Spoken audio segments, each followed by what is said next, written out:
진성 씨는 어린 시절 두 번이나 어머니에게 버림을 받았습니다. 홍역 접종을 하지도 않은 3살 때 어머니가 집을 나가 버렸어요. 당시는 홍역으로 아이들이 많이 죽기도 했는데요.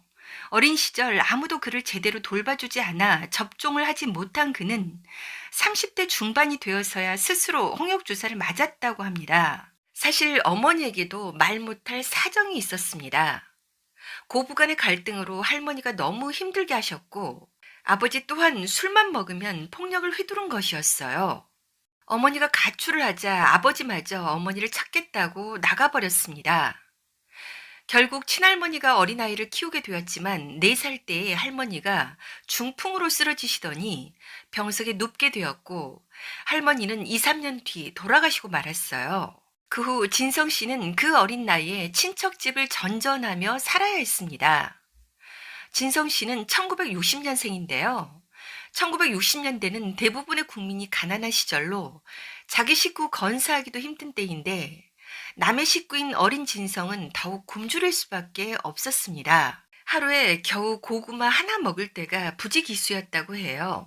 부모님이 없는 것도 서러운데 배고픈 서름마저 견뎌야 했던 어린 진성에게 가장 큰 위안은 노래였습니다. 그때는 라디오 시절이었는데요. 라디오에서 흘러나오는 애달픈 노래의 가사가 자기의 심정을 대변하는 것 같아 더욱 노래에 빠져들었어요. 더구나 진성 씨는 노래에 타고난 재능이 있었습니다. 라디오에서 노래를 들으면 바로 다음날 따라 부를 정도였어요. 또한 어깨 너머로 창을 하는 것을 보고 배운 적도 있는데, 지금도 그가 창을 하는 것을 보면 수준급. 배가 고파 산으로 들러 다니며 진달래 등을 따먹으며 허기를 달랬고, 외로운 마음에 노래를 부르며 돌아다녔어요. 그때 부른 노래가 이미자 씨의 동백아가씨, 기러기 아빠 등. 어린아이의 구슬픈 노래를 들은 논밭에서 일하는 어르신들은 어린아이가 무슨 한이 많아 노래를 저렇게 서럽게 부르냐며 짠해했습니다. 그래서 밥이며 동전 등을 주기도 했어요. 그러자 그는 밥을 얻어먹기 위해 논두렁, 밭두렁 등지로 배회하며 노래를 부르기도 했습니다. 이런 어린 시절의 경험을 바탕으로 보릿고개라는 노래 가사를 만들기도 했죠.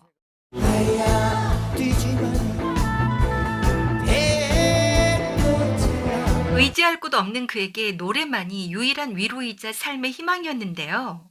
초등학교에 들어가기도 전에 가수가 되는 것이 꿈이 되었습니다. 그런데 학교 갈 나이가 되었지만 부모님이 안 계셔 호적마저 없어 초등학교에 입학하지도 못하고 그렇게 살고 있었어요.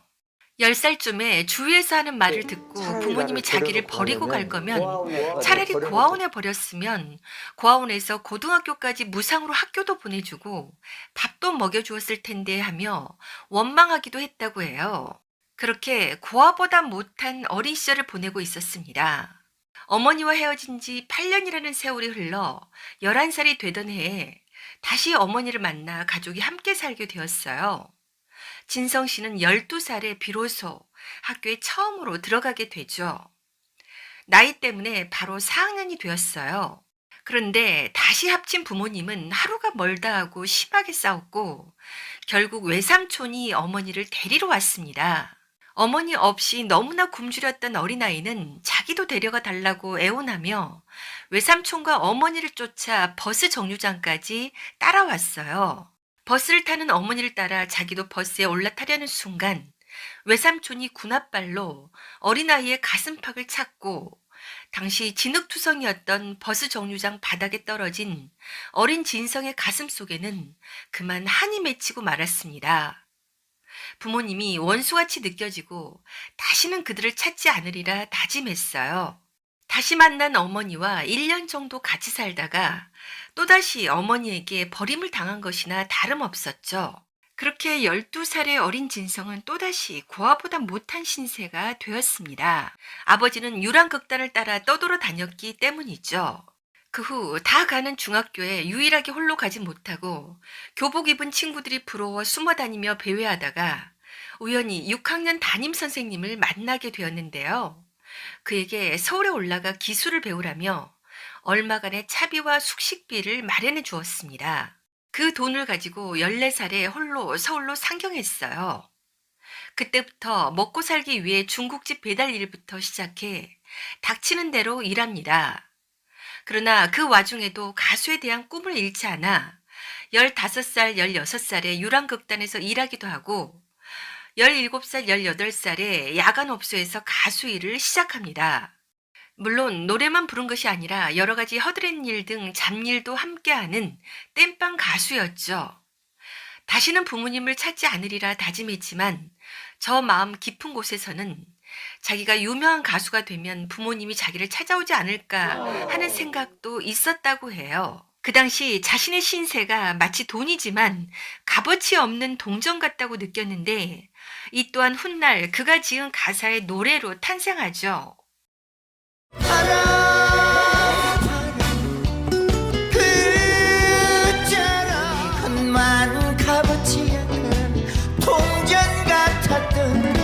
후 20대가 되어서는 밤무대와 노가다를 하면서 술로 외로움을 채우는 날들의 연속이었습니다. 20대에 야간 업소를 전전하면서 새벽 1시에 일이 끝나면 마음이 공허한 거예요. 집에 가봐야 반겨줄 사람도 없잖아요. 밖에서 뱅뱅 돌다가 친구한테 전화해서 시장에서 만나자고 해요. 3, 4, 5 모이면 동틀 때까지 마시고 그대로 집에 가서 쓰러져 자고 야간업소에서 노래하면서도 낮에는 건축사무소를 다녔어요. 노가다. 아침에 별 보고 나가서 별 보고 들어오면서 그렇게 열심히 살았어요. 그러던 어느 날 야간업소에서 일하고 있는데 한 작사가가 다가와 메들리 가수를 제안해서 25살 때 처음으로 메들리 음반을 출시합니다. 어떻게 살았냐고 묻지를 마라. 이리저리 살았을 거라 착각지 마세요. 물어보지 마세요. 거의 20년간 메들리 가수로 활동하며 100집 이상을 만들었고 메들리 업계에서는 인정받는 가수가 되었지만 아직도 그는 대중에게는 무명 가수였어요. 남의 곡을 부르는 메들리 가수에서 자신의 곡을 부르고 싶었던 그는 님의 등불, 내가 바보야 등을 냈지만 당시에는 철저히 외면당했습니다. 나중에 역주행해서 뜨죠. 동쪽에서 부는 바람 님의 꽃깃 스치 내가 바보야 내가 바보야. 그렇게 열심히 살았지만 30대에도 여전히 밤무대를 벗어날 수가 없었습니다. 밤무대에서 유혹도 적지 않았어요. 1990년대 초반에 업소에서 노래하면 아줌마들이 그걸 보고 인터폰으로 불러요. 나는 잘 안 갔어요. 근데 술을 팔아야 하니 웨이터들이 우리를 이용해 먹어요. 인사 한 번만 드리면 양주 15만 원짜리 하나 들어가니까 좀 도와달라고. 같은 업장에서 일하는 사람이 먹고 살겠다는데 모른 척 할 수도 없잖아요. 들어가면 아줌마들이 10,000원짜리 5장을 팁으로 줘요. 절대 안 받지. 그 팁을 받으면 마음이 무너져 버리거든요. 지금 화폐 가치로는 적지 않은 돈이지만 너무나 자존심이 상했고 그렇게 살면 자기가 삼류가 될 것 같아 도저히 받을 수가 없었습니다. 사실 주변에는 잘 사는 사모님 하나 잡아서 팔자 고치는 노래하는 제비족도 꽤 있었다고 해요. 그러다 그의 인생에 서서히 서광이 비치기 시작합니다. 바로 태클을 걸지 마인데요. 그는 이 노래를 직접 작사 작곡했어요. 아버지 무덤에 갔다가 이 노래를 짓게 되었습니다. 막걸리 한 잔 올리고 자기도 술 한 잔 하고 있는데 갑자기 아버지 환청이 들렸어요. 너는 그 계통에서 그렇게 오래된 녀석이 왜 아직도 헤매고 있냐? 누가 너에게 태클을 거는 사람이 있으면 아비가 다 막아줄 테니 마음껏 한번 날아봐라. 그 말을 듣고 불과 5분 만에 가사와 멜로디가 동시에 나왔다고 합니다. 태클을 걸지만은 사실은 자기의 비참한 삶에 대한 절규였다고 해요. 어떻게 살았냐고 묻지를 마라. 철없는 세월 탓해서 뭘 해. 내 인생에 태클을 걸지 마. 그러나 아직도 전국적으로 그의 이름이 알려진 것은 아니었어요. 그 후 2012년 안동역에서 라는 노래가 뜨면서 대한민국 곳곳에 이름을 알리기 시작했습니다. 바람에 날려버린 안 오는 거지.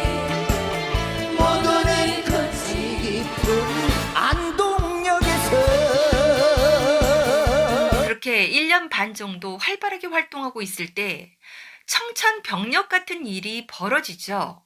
젊은 시절에 술로 외로움을 달래는 나날을 보내서 그런지 그는 암에 걸리고 말았습니다. 그런데 엎친 데 덮친 격으로 병 2개가 한꺼번에 옵니다. 암뿐만 아니라 심장판막증까지.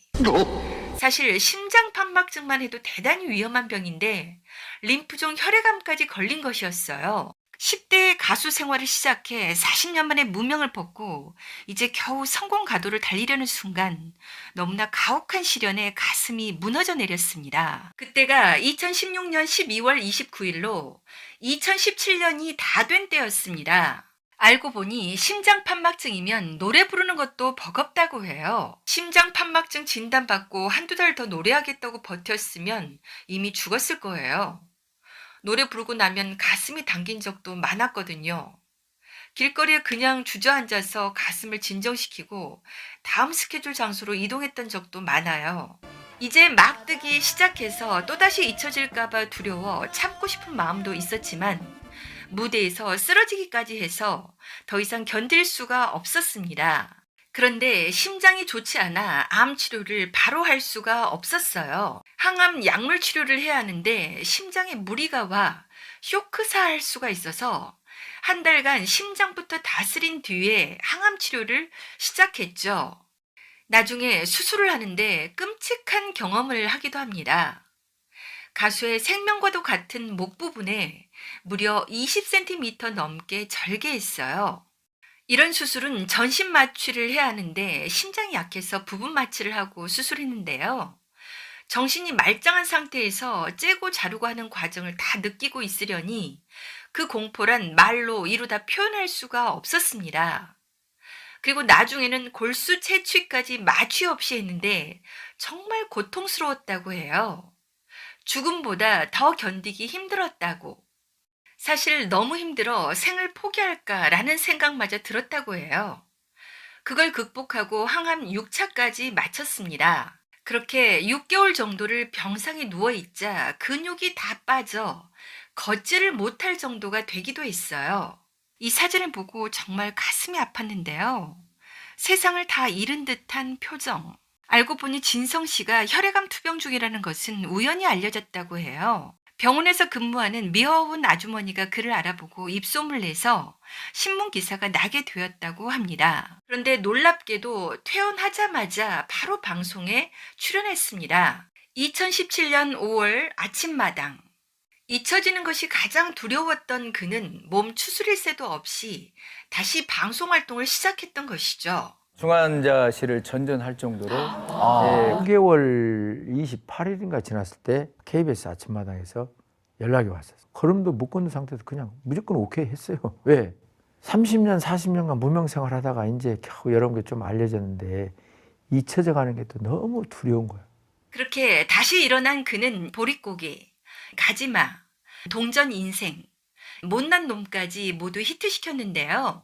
이 노래들은 모두 진성 씨가 직접 작사했습니다. 가사들이 정말 가슴 절절하게 와닿고 옛 시절을 회상하게 만드는데요. 모두 자신의 인생 경험을 담아 써서 그렇다고 하죠. 남석이고 사는 게 그리 좋더냐 숫덩이 같은 인생아 무단 밤에 배웠더냐 못난 놈. 그는 이제는 노래뿐만 아니라 오디션, 예능에서까지 활발한 활동을 벌이고 있습니다. 그런데 사실 그가 이렇게 부활할 수 있었던 것은 다 아내 덕분입니다. 아내가 없었으면 모두 없을 뻔한 영광이었어요. 투병 중 너무 힘들어 포기할까 했는데 아내가 있어 극복할 수 있었습니다. 그는 불행했던 과거와 무명 가수인 처지 때문에 원래는 결혼을 꿈꿀 수가 없었습니다. 아내는 쉬운이 다 되어 만난 사람이었어요. 그런데 결혼한 지 얼마 되지 않아 안동역이 떴는데 덜컥 암에 걸린 것이죠. 결혼하자마자 아내를 힘들게 한 것 같아 미안한 마음을 가지고 있던 차에 그녀에 대한 사랑이 더욱 깊어진 계기가 있었습니다. 진성 씨가 퇴원 후 아내는 남편 몸에 좋다고 하는 약초를 캐기 위해 신만이 같은 사람들을 따라다녔어요. 그런데 어느 날 항암에 좋다는 야생 백도라지를 발견하고 그것을 채취하기 위해 4m 정도 되는 암석 위에 있는 백도라지를 캐려다가 발을 헛디뎌 2바퀴 굴렀다고 합니다. 여기저기 꿰고 타박상을 입은 아내를 보고 마음이 미어졌어요. 다친 아내를 끌어안고 많이 울었다고 합니다. 그때 이런 여자라면 내 모든 걸 바쳐 지켜주리라 결심했다고 해요. 평생 한 번도 제대로 어머니의 사랑을 받지 못한 그에게 어머니와 같은 희생과 헌신의 사랑을 보여준 아내를 드디어 알아차린 것이죠. 그는 이제 아내만을 바라보는 남자가 되었습니다. 한편 그의 어머니와는 결국 다시 만났는데요. 아직도 조금 어색하지만 자신을 낳아주신 것만으로도 감사하게 생각하고 자식된 도리를 다하겠다는 말을 하기도 했어요. 그러나 어릴 때의 고통스러운 기억 때문에 자식을 갖지는 못했습니다. 이런 말을 하기도 했죠. 자신의 불행했던 유전자를 자식에게 물려줄 수 없다고. 이 말이 너무 가슴 아프네요. 아직도 유년 시절의 트라우마에서 벗어나지 못했다는 것을 느낄 수 있습니다. 또한 최근 오은영의 금쪽 상담소에 나왔는데 만성적인 우울감이 있다고 오은영 박사가 진단하기도 했어요. 그렇지만 슬픈 현실 속에서도 늘 긍정적인 마인드를 잃지 않았던 진성 씨는 아들, 딸은 없지만 대신 후배들을 자식처럼 생각하며 보이지 않게 많이 도와준다고 합니다. 그런데 그의 육체적인 건강 상태 또한 아직 다 나은 것은 아니라고 하네요. 완치가 안 되는 암이라고 하고 지속적인 관리가 필요하다고 해요. 그래서 녹화가 긴 방송에 대해서는 상당한 부담을 느낀다고 하는데 미스터트롯2 같은 방송은 상당히 녹화 시간이 길 텐데 그의 건강 상태가 걱정이 되는군요. 그런데 암보다 지금 당장 더 힘든 것은 심장 기능인지도 모르겠습니다. 진성 씨가 2021년 불후의 명곡에서 자기 입으로 직접 이렇게 밝혔어요. 암은 어느 정도 나았는데 심장이 지금도 기능이 37%밖에 안 된다며 앞으로 가요계 생활을 얼마나 할지 모르겠지만 명곡다운 명곡을 남기고 싶다고. 사실 그의 아내도 안타까운 심정을 토로하기도 했습니다. 이제 일 가면은 또 괜찮을까? 근데 또 아침에 저렇게 일어나서 컨디션 안 좋으면 이제 또 하루가 또 이제 하루 종일 근심 걱정으로 다 이제 올 때까지 그래요. 집에 올 때까지 편하지가 않아요. 그는 이런 말을 하기도 했죠. 저는 67까지 활동할 거고요. 그 안에 건강이 안 좋아지면 더 일찍 끝내야죠. 이후로 3년은 노래 봉사활동하면서 지내려고요. 작은 재단이라도 만들어서 나와 같은 아픔을 가진 애들한테 보태주고 싶어요. 나름대로 머릿속에 그리고 있긴 한데 잘 이루어질진 모르겠어요. 그의 건강 상태가 이렇게 쉽지 않은지는 잘 몰랐어요. 그런데도 항상 밝게 웃으며 열심히 활동하고 노래 부르는 모습은 정말 뭉클하네요. 부디 건강 관리 잘하셔서 많은 사람들에게 위로와 용기를 주는 노래 오래오래 불러주시기를 바랄게요. 긴 영상 끝까지 시청해 주셔서 대단히 감사합니다. 자료조사와 영상 편집에 많은 시간이 들었는데요. 무료 구독과 좋아요 눌러서 격려해 주세요. 더욱 노력하겠습니다.